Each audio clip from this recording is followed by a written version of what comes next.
welcome to the physics paper one guide. Okay, so welcome back to Infinite Intervals, and I hope your chemistry paper went well. अगर chemistry paper था आपका तो that's pretty good. And today the main aim of this video is just to like provide you with last minute tips on how to attempt the paper and how to make sure कि कौन से topics अभी आपने last 5 to 6 hours में cover up करने and what should be your main focus about that and कहाँ से mainly expected according to predictions of infinite A levels कहाँ से paper आ सकता है for paper 1. Okay, तो फर्स्ट ऑफ ऑल तो ये चीज़ है that this video can not like prop you from the zero से हीरो वाली चीज़ पे नहीं लेके सकते because you have only last remaining and this guide is just only to remind you that आपने ये वाली गलतियाँ अवॉइड करनी है एंड आपको मेक श्योर करना है कि आपका जो पैटर्न है वो आपका ऐसा होना चाहिए ताकि आप चीज़ कहीं पे फजूल में सिली मिस्टेक्स ना करो which is like a simple you can say सब कर सकते हैं silly mistakes and there is no issue with that but we need to make sure that we can try our best to avoid this mistakes. तो first of all तो यही चीज़ आती है that you must be done with 80% of your prep with physics है. तो उसके अलावा अब बेसिकली आपके पास इतना टाइम नहीं है, आपके पास 5 to 6 आवर्स रहते हैं पेपर में. तो what should be your main idea, आपने करना कैसे रिवाइज. अच्छा, तो फर्स्ट ऑफ ऑल तो पहली बात आती है कि आपने रिवाइज कैसे करना है. तो अब देखो आपके पास टाइम कम है, अभी आप टॉपिक वगैरह सब कुछ कर चुके हो.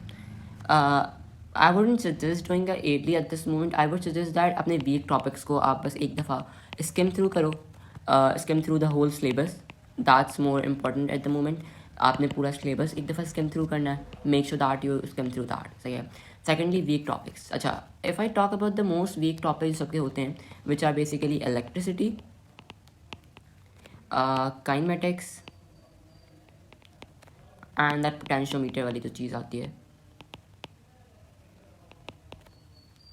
I feel like these are some topics which are lacked by everyone, right? Perimeter forces and then all the stuff are usually like that. तो अब आपने basically करना क्या है that you have to go through these topics, go through their difficult questions, difficult MCQs, and try to evaluate कि भाई what are the cases, what are the common cases जो आपके पास हर साल पूछे जाते हैं. सही है. Every year it is basically predicted. आपने उन कॉमन केसेस के पैटर्न आपने याद कर लेने. याद इन सेंस ऑफ दैट कि अगर लेट्स सपोज कोई इलेक्ट्रिसिटी का फॉर्मूला है तो अगर उसमें रेजिस्टेंस पैरेलल में लगा हुआ है तो उसको कैसे सॉल्व करना है आपने. अगर आपके पास रेजिस्टेंस सीरीज़ में लगा हुआ है तो उसको कैसे सॉल्व करना है. तो ये वाली चीज़ें आपको आनी चाहिए. This is like something compulsory stuff. फिर काइनेमेटिक्स में आपने काफ़ी चीज़ों को वाज़ेह तौर पर देखना है कि भाई ये वर्टिकल में मोशन है या आपके पास हॉरिजॉन्टल में मोशन है. तो उसके मुताबिक आपने चीज़ों को याद करना है. कॉन्सेप्ट्स स्टिल बनाने हैं आपने. कॉन्सेप्ट्स के बगैर कुछ नहीं हो सकता आपका. That's something like that. उसके अलावा फैक्चुअल स्टफ बहुत ज़्यादा आता है. फिजिकल से बहुत कुछ आ सकता है. Like for example they can ask you for errors वाली चीज़, they can ask you for accuracy, they can ask you for precision and इनके भी ग्राफ्स का भी वो पूछ सकता है which is being tested. Okay, तो मेक श्योर कि ये वाली चीज़ पे आपने बहुत फोकस करना है. We will try that we can make some guide for graphs, electricity and kinematics if that's possible. But now I'm trying, at the moment I'm trying that I can like give you an overview कि आपको क्या क्या चीज़ें overlook करनी है in these last hours. तो ये चीज़ें तो आपकी हो गई. आपने एक दफ़ा सिलेबस ओवरव्यू करना है. फिर उसके बाद आपने इन्फिनाइट ए लेवल्स की फैक्ट शीट और चीट शीट एक दफ़ा ओवरव्यू करनी है because that cheat sheet will basically tell you the hidden facts. सही है. और हिडन फैक्ट्स वो वाले होंगे जो बेसिकली आपके पास 2003 से लेके 2024 तक टेस्ट आउट हुए होंगे इन पास्ट पेपर्स. सही है. तो make sure to go through that. अब before going towards each specific chapter की टिप्स एंड ट्रिक्स के ऊपर I want to like make some predictions about tomorrow's paper which I think so हो भी जाएंगी. अच्छा, तो basically one of the main thing that आपके पास मोमेंटम आ सकता है. मोमेंटम का सवाल आ सकता है. अच्छा, चलो मैं पहले एक दफ़ा प्रेडिक्शंस आपको कर देता हूँ. मोमेंट्स का सवाल आ सकता है. मोमेंट्स में थोड़ा कंफ्यूजिंग कर सकता है. तो मेक श्योर दैट इसके ऊपर बहुत फोकस करना. You should have a clear idea कि एंटी क्लॉकवाइज मूवमेंट्स क्या होती हैं एंड क्लॉकवाइज मूवमेंट्स क्या होती हैं. This is something extremely important. सही है. उसके अलावा फिर आपके पास क्या आ सकता है, न्यूक्लियर फिजिक्स आ सकती है. न्यूक्लियर फिजिक्स आ सकती है. There is a high chance nuclear physics आ सकती है. Almost 5 to 4 MCQs can be tested from here. Momentum से 2 हो सकते हैं. मोमेंट से भी मैक्सिमम 2 आ सकते हैं. न्यूक्लियर फिजिक्स के भी like I feel like that I am exaggerating. Maybe I am like telling about more. Maybe सिर्फ 3 MCQs हैं. मोस्टली आपको 30 के बाद देखते हैं. 30 से 40 MCQs के बाद ही आपको ये देखते हैं. तो ये तो आपकी न्यूक्लियर फिजिक्स भी होगा कि न्यूक्लियर फिजिक्स भी आपने एक दफ़ा ओवरव्यू करनी है लाजमी. सही है. This is like something extremely important that you don't have to let go. फिर अगर हम बात करें तो काइनेमेटिक्स ज़रूर टेस्ट होता है. It's like their favourite chapter. It's like the favourite chapter of them, सही है। तो बेसिकली यहाँ से आपके पास 5 to 10 क्वेश्चन ज़रूर है। It's like some predictions that I am making. Forces का कॉन्सेप्ट, प्रेशर इन लिक्विड वाली चीज़ जो आती है, प्रेशर इन लिक्विड वाली जो चीज़ आती है उसमें से 2-3 MCQs आ सकते हैं। अपथ्रस्ट आ सकता है, अपथ्रस्ट का कॉन्सेप्ट बहुत ज़रूरी है। इलेक्ट्रिसिटी से आपके पास 2 से 3 MCQs आ सकते हैं, सही है। तो मेक श्योर दैट ये वाले आपके चैप्टर्स अच्छे हुए हों, you don't have to leak anything. क्योंकि अगर आप 2024 अक्टूबर नवंबर का पेपर खोलो P12, you might see a pattern there. What was the pattern? The examiner gave you 20 to 25 MCQs which were calculation based. अब यहाँ पर आपके पास मसला क्या आया? मसला आपके पास यहाँ पर ये आया कि आप खुद सोचो कि आपने जब 20-25 MCQs कैलकुलेशन बेस के किए तो आपकी एनर्जी ड्रेन हो जाएगी। आपका दिमाग ही नहीं बोलेगा भाई मेरे पास कुछ है ही नहीं लिखने के लिए। You will eventually forgot the easiest concepts कि वेवलेंथ क्या होती है, एम्पलीट्यूड क्या होता है, इंटरफेरेंस क्या होती है, कंस्ट्रक्टिव इंटरफेरेंस क्या होती है, डिस्ट्रक्टिव इंटरफेरेंस क्या होती है। These stuff can be easily forgotten, आप इजीली भूल जाओगे। फेज डिफरेंस क्या होता है, इन फेज क्या होता है, आउट ऑफ फेज क्या होता है, ओपन पाइप्स क्या होते हैं। These are some stuff which will be probably आपके पास आएंगे। तो ये वाली चीज़ है। अब ये यूनिट अब उसने फिर लास्ट में 10-15 MCQs बहुत बहुत हलवा दे दिया। हलवा कैसे कि उसने क्या बोला, ये फैक्ट बेस्ड था। फ्रीक्वेंसी क्या होती है उसने पूछा, लेकिन अब इसने यहाँ पे बताऊँ ट्रिक क्वेश्चन क्या किया, जिसके लिए आई वुड सजेस्ट दैट कि if we are able to make formula sheet तो वी विल मेक श्योर कि हम वहाँ पे कुछ डेफिनेशन डाल दें जो आ चुकी हैं पेपर के अंदर। P1 के डेफिनेशन आती हैं तो you should have a clear vision of every definition. क्योंकि आपने सिर्फ वो जो बेसिकली पर कर दूँ, पर यूनिट कर दूँ या सिर्फ यूनिट टाइम कर दूँ, there is a difference. There is like you can say a huge difference, एक वाज़ेह तौर पर डिफरेंस आपको मिलेगा। तो मेक श्योर ये वाली चीज़ को आपने निगलेक्ट नहीं करना। फिर उसके बाद अब आपने ऐसे पेपर्स को कैसे टैकल डाउन करना होता है। लेट्स सपोज कल का पेपर ऐसे ही आता है, आप जाओ बैक ऑफ द पेपर पे, बैक ऑफ द पेपर से स्टार्ट करो। अब आप खुद सोचो, आपने 20 MCQs कर लिए, उसमें से आपके 18 करेक्ट हो गए, आपका मोरल इवेंचुअली हाई होगा, इवेंचुअली हाई होगा। And that's something like you can से इट्स समथिंग यू कैन से बहुत एक कॉमन चीज़ है। अगर मैंने शुरू के 20 में से 18 MCQs में अपने मार्क्स ले लिए तो मैं तो कॉन्फिडेंट हो जाऊंगा, मेरा होगा कि यार I am doing something right, मैं पढ़कर आया हूँ, मेरा सेल्फ डाउट भी नहीं होगा। फिर कैलकुलेशन बेस के अंदर आपका दिमाग और चलेगा, आप और अपने आप को ट्रस्ट करोगे, आप कॉन्सेप्ट बेस की तरफ जाओगे। तो मेक श्योर दैट ये वाली strategy would be much more efficient अगर ऐसा पेपर आता है, सही है। Because I feel like they might be neglecting the important topics and they might be covering up the small topics. तो मेक श्योर ये वाली चीज़ पे आपने बहुत वाज़ेह तौर के ऊपर एक दफ़ा देखना है। स्मॉल टॉपिक्स आपने बहुत ज़्यादा देखने हैं। उसके बाद सुपर पोजिशन से आपके पास MCQs आ सकते हैं, सुपर पोजिशन। फिर मैंने आपको बताया कि वेवलेंथ, फ्रीक्वेंसी, स्पीड, इंटरफेरेंस की डेफिनेशन, सुपर पोजिशन की डेफिनेशन, डिस्ट्रक्टिव इंटरफेरेंस क्या होता है, कंस्ट्रक्टिव इंटरफेरेंस क्या होता है, एम्पलीट्यूड क्या होता है, और ये वाली चीज़ें आपको पता होनी चाहिए, like something which is should be known, सही है। ये वाली चीज़ आपकी बहुत ज़रूरी है। सुपर पोजिशन से आई फील लाइक 3 से 4 MCQs आ सकते हैं।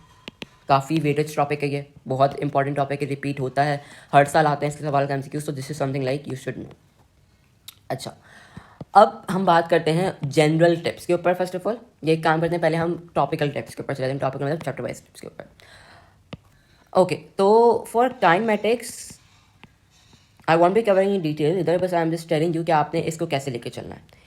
For this you have to, keywords बहुत इंपॉर्टेंट आते हैं यहाँ पे। ग्राफ जो बने हुए हैं उनका आपको आइडिया होना चाहिए कि यार अगर ग्राफ ऐसे है या फिर ऐसे है तो इसका मतलब क्या है। इसमें मतलब क्या है कि जो ग्रेडियंट है इसका ग्राफ का एम है वो कांस्टेंट है। इसका मतलब क्या है कि जो नहीं सॉरी माय बैड, जो इसका एम है वो 0 है, यहाँ पे जो एम है वो यहाँ पे कांस्टेंट है और कॉन्स्टेंटली इंक्रीज कर रहा है। That's something you have to no.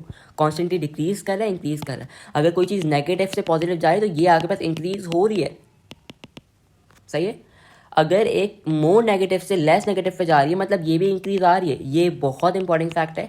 यहाँ पे everyone gets confuse. I remember कि मैंने ये मिस्टेक्स बहुत की थी कि मोर नेगेटिव से नेगेटिव में कौन सा इंक्रीज होगा, डिक्रीज कौन सा होगा। ये वाली चीज़ें आपने बहुत अपने दिमाग में बिठा लेनी है। काइनेमैटिक्स के अंदर जब आप इक्वेशंस यूज़ कर रहे हो 2as is equals to v square minus u square, v is equals to u plus at, s equals to 1/2 ut plus at square, ये आप जब यूज़ कर रहे हो आपने बहुत ध्यान से यूज़ करनी है। दिस इज समथिंग लाइक बहुत ध्यान से यूज़ करनी है। आप ऐसे उठा के यूज़ नहीं कर सकते इनको। तो मेक श्योर कि इनके ऊपर बहुत फोकस करने की ज़रूरत है आपको। आई एम जस्ट कवरिंग ऊपर से, but I will make some videos on the important topics. तो आपका काइनेमैटिक्स यहाँ तक होगा। मैं सुपरपोजिशन के बारे में आपको एक अच्छा सा ओवरव्यू दे दिया था। इलेक्ट्रिसिटी में आपके पास वो रेजिस्टेंस वाले सारी चीज़ें आ जाती हैं. I am not covering in detail because it wanted this to be remain as a guide. I am just given up general tips दे रहा हूँ. जनरल टिप्स में पहली टिप क्या आती है? Don't assume any single thing at all. अगर let's suppose ने कोई एंगल नहीं दिया हुआ आपको तो अज्यूम नहीं करोगे 90 है या फिर ये 60 है या फिर ये 30 है. Don't assume this on your own. Please don't make this mistake. I am being telling this. कुछ भी अज्यूम नहीं करना. जो आपको कीवर्ड बता रहे हैं उसके ऊपर फोकस करो.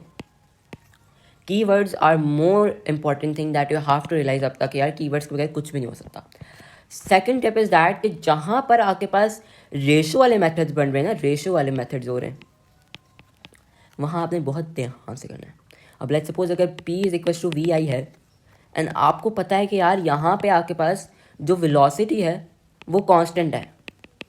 आपको बताना चाहिए कि सीरीज़ में वेलोसिटी कांस्टेंट होती है या फिर पैरेलल में वेलोसिटी नहीं, वोल्टेज. My bad. सीरीज़ में आपका करंट कांस्टेंट होता है एंड पैरेलल में आपका वोल्टेज कांस्टेंट होता है.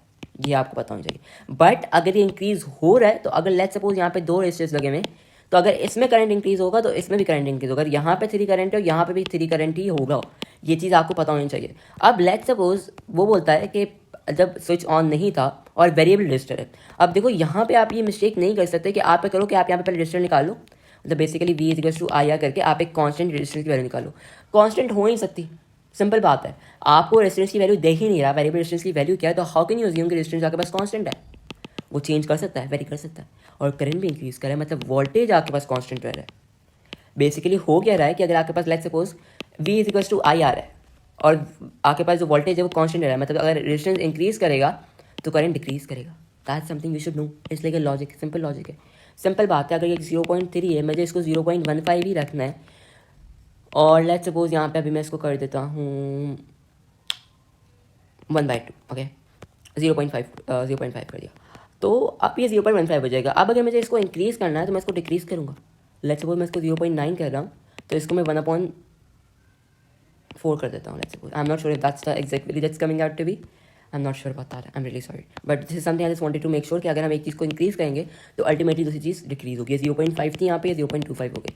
आई am just like explaining this. सही है. दूसरी बात, स्क्वायर का फैक्टर आपको पता होना चाहिए. कहीं यहाँ पे लेट्स सपोज हम कौन सा ले सकते हैं? हम ले सकते हैं intensity is directly proportional to amplitude का स्क्वायर. तो अब आपने रिलेशन कैसे बनाना है कि intensity is directly proportional to के ए स्क्वायर. तो अगर फॉर एग्जांपल I1 A1 है तो I1 over A1 is equal to I2 over A2 square. अब I1 ओवर I2 कर दो और A1 ओवर A2 कर दो. तो अब यहाँ पे पूरा स्क्वायर हो जाएगा, होल स्क्वायर. यहाँ पे हम रेडिकल लगा देते हैं तो इससे ये कट जाएगा. तो I1 ओवर I2 रेडिकल का उसका रेशियो बन जाएगा. ऐसे ये रेशो करते हुए बहुत दिमाग यूज़ करना है. अगर वो बोल रहा है कि आपके पास फर्दर इंक्रीज हो रहा है तो मतलब तुम्हें, अगर लेट्स सपोज वो बोल रहा है कि 0.9 था इनिशियली इंटेंसिटी, अब वो फर्दर इंक्रीज हो रही है 0.3 से, या फिर लेट्स सपोज उसकी वैल्यू अब फाइनल वैल्यू बन रही है 1.2 बन रही है, मतलब इंक्रीज कितना आया? 0.3 का आया है. राइट. यहाँ पे ये चीज़ आपने बहुत ज़्यादा रखनी है कि स्क्वायर के फैक्टर के ऊपर देखना है. अगर ये 1.2 हुआ है तो 0.9 आपकी इनिशियली 1.2 आपके पास होगी. अगर फर्दर डिक्रीज़ हुआ है तो 0.6 आपके पास बनेगी. अगर 0.3 से फर्दर डिक्रीज़ हुआ है तो ये चीज़ें आपने कुछ दिमाग में बिठानी है कॉन्सेप्ट्स को. उसके अलावा रिलेशनशिप्स बनाते हुए आपने ये चीज़ रखनी है कि एक चीज़ कांस्टेंट रहेगी, जिसने आपको बताई बात पिछले भी उसमें पिछले पेज पे. तो ये वाली चीज़ आपने अज्यूम नहीं करनी. ग्राफ को देखते हुए बहुत ध्यान से करना है. एंड एस्टिमेट्स आपको पता होने चाहिए. आई फील लाइक बहुत लंबी लिस्ट होती है तो we will just provide you with a past paper की लिस्ट. उसके एग्जैक्ट आंसर्स रट्टे मार लेना सुबह जाते हुए and you are good to go. We will be uploading that. Insta के ऊपर फॉलो करके रखो हमें. इंस्टा पे हम फॉरन अपलोड कर देते हैं चीज़ें, तो make sure that you follow us on Instagram. And I feel like that's pretty much it. अच्छा, उसके अलावा ओपन पाइप्स, ये जो एंड पाइप्स हैं, इनके ऊपर I will be making a video shortly. Estimates आपने रट्टे मारने हैं. फैक्ट शीट आपको होनी चाहिए. फॉर्मूला शीट एक दफ़ा देख लेना. कांस्टेंट की वैल्यूज़ आपने बहुत ध्यान से देखनी है. फैक्ट्स बहुत आराम से देखने हैं. डेफिनेशंस एग्जैक्टली रट्टे मार लेना. I am telling you again and again. और उसके अलावा I feel like that's pretty much it from my side and best of luck. इंशाल्लाह you will ace your paper and इंशाल्लाह इनफाइनाइट A-levels को भी प्राउड फील करवाना है. सही है. इन फिनोइक ए लेवल्स को आपने प्राउड फील करवाना है and make sure that you get that 40 marks. Okay, we will be waiting for your scores and Allah Hafiz. If you have any queries, कोई भी क्वेश्चन समझ में नहीं आ रहे, we are active at the moment, आप बस हमें DM कर दो इंस्टा पे अपना question and we will try to इधर मेक एक्सप्लेनेशन और we will explain you that question through a voice note और through a different logic. What we try to do is that हम आपसे ये पूछते हैं कि आपकी स्ट्रेटेजी क्या थी ताकि आपका जो कॉन्सेप्ट है वो अच्छा हो जाए. देखो अभी बहुत स्मार्टली काम करना है, बैठ के पूरे एलिस नहीं करने. यहाँ पे बैठ के एलिस करोगे फ़ायदा नहीं होगा, कोई फ़ायदा नहीं होगा. सिंपल बात है. आप अपना मोरल डाउन हो रहा है, वीक टॉपिक्स पे काम करो. जो चीज़ों को मैंने ऊपर आपको बोला है उन चीज़ों पर काम करो and that's it. Take care. एक दिन की बात है, काम कर लो. If you have a biology paper तो बस वो ईद के बाद ही करना है आपने. ईद भी आ रही है तो बस मेक श्योर दैट अपना कुर्बानी की जगह अपना ग्रेट सेक्रीफाइस नहीं करना है आपने. और Eid Mubarak as well in advance and that's it. Best of luck and